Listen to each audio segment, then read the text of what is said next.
Hello and thanks for joining me on Sports Pilot James Lorian on another exciting episode of Sport Vibe on DNT Workout. You know it's our tradition to bring you latest and exciting sports happenings across the world of sports every Tuesday, and this week won't be an exception. So I would indulge you to please stay tuned because we'll be right back shortly after this break.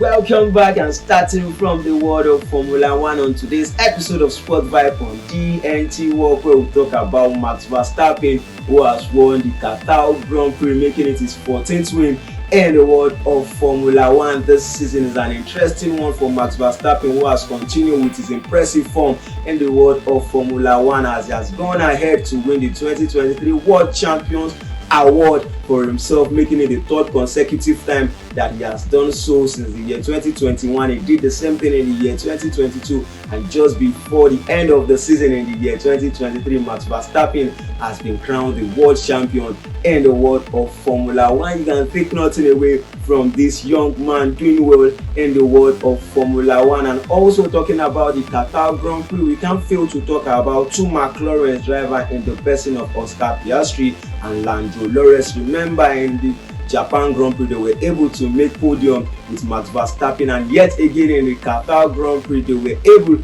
to make podium with Max Verstappen, with Piastri finishing second and Lando Norris finishing third in the world of Formula One. And at the Qatar Grand Prix, what an interesting one for the McLaren team, as they were able to get their 500 and 501 podium. When you talk about the McLaren team at large, is an interesting one for these two young lads for McLaren team, and an impressive season for Max Verstappen in the world of Formula One. But quickly, let's go down to the world of football, where we travel to the United States of America to talk about Inter Miami, who has been eliminated from the MLS Cup playoff.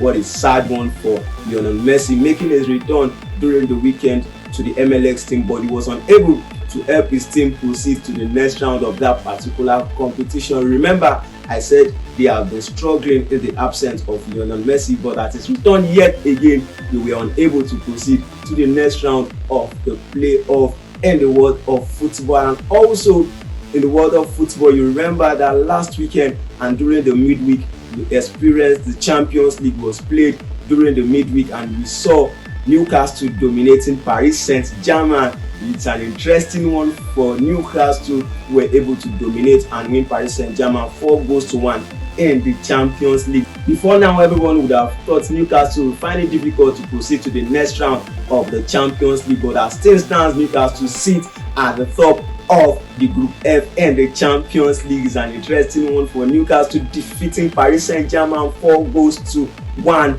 in the Champions League. What a way to start your campaign in the Champions League after missing out for over 2 decades. And also talking about the Champions League, we talk about a manager. We talk about Pep Guardiola, who has got his 103 win in the Champions League after Man City were able to defeat RB Leipzig in the Champions League group stage match. Is just behind Carlos Ancelotti, who has 109 wins in the Champions League. He is now above Sir Alex Ferguson, who initially had 102 wins in the Champions League. Pep Guardiola doing well and chasing down Carlos Ancelotti when it comes to the Champions League record, and the manager with the highest win in the Champions League. And also talking about Champions League, we can't fail to talk about Manchester United, who currently sit at the bottom of their Group A in the Champions League after their defeat to Galatasaray during the midweek. It was a devastating one for Manchester United, as they were defeated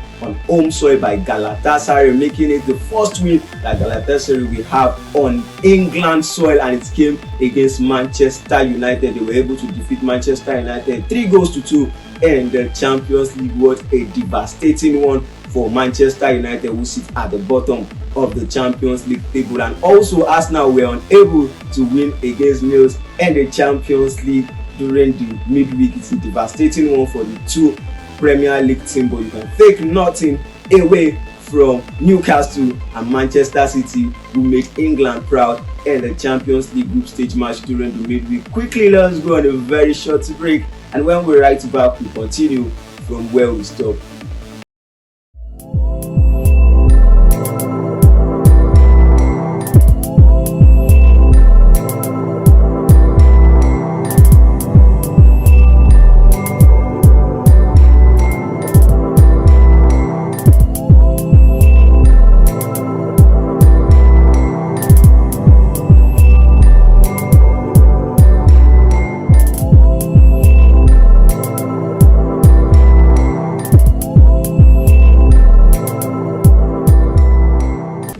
Welcome back, and we are still talking football. Before the break, we mentioned that Manchester United struggled at home in the Champions League, but they were able to fight and get a win against Brentford during the weekend as McTominay was able to score a brace to secure the 0-3 point for Manchester United. Chelsea also won Burnley comfortably 4-1 in the Premier League during the weekend. What a way to respond to your loss to Galatasaray at home in the Champions League for Manchester United. Let's see if they can build on this momentum just after the international break. But a devastating one for Manchester City, who suffered back-to-back defeats in the Premier League this season. Remember, they were defeated by Wolves 2-1, and during the weekend, Arsenal, the Gunners, were able to defeat Manchester City 1-0 in the Premier League to make it a back-to-back defeat for the Pep Guardiola side. Arsenal has not won Manchester City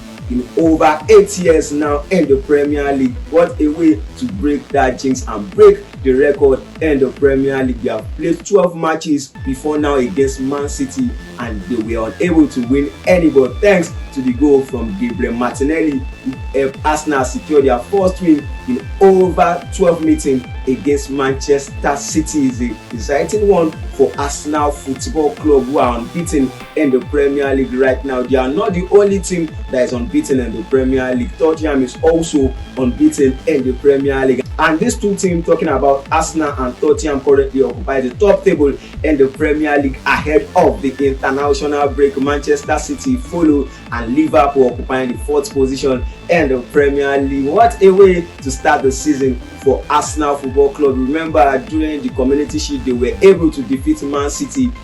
Could it be their time to win the Premier League this season? Let's see if they will be able to keep up with the momentum and finish well in this season. And quickly, let's travel down to La Liga, where we'll bring you an exciting one, talking about a young lad, Lamine Yamal, who becomes the youngest player to score a goal in the La Liga history. Yamal scored a goal against Granada at just the age of 16 years and 87 days for Lamine Yamal, becoming the youngest goal scorer in the history of La Liga. And also in La Liga, you can take nothing away from Real Madrid, who has retained their spot at the top of the La Liga table just before the international break. What a way to start the season for Jude Bellingham, who continues to find the back of the net for Real Madrid. He's not a striker, he's just a midfielder, and he's scoring goals after goals for Real Madrid. What a signing for Real Madrid he has been this season. And this is the length at which we'll be going on this week's episode of Sport Vibe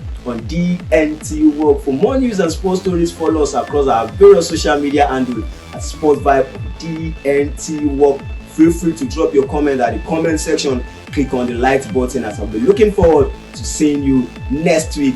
Thank you and remain blessed.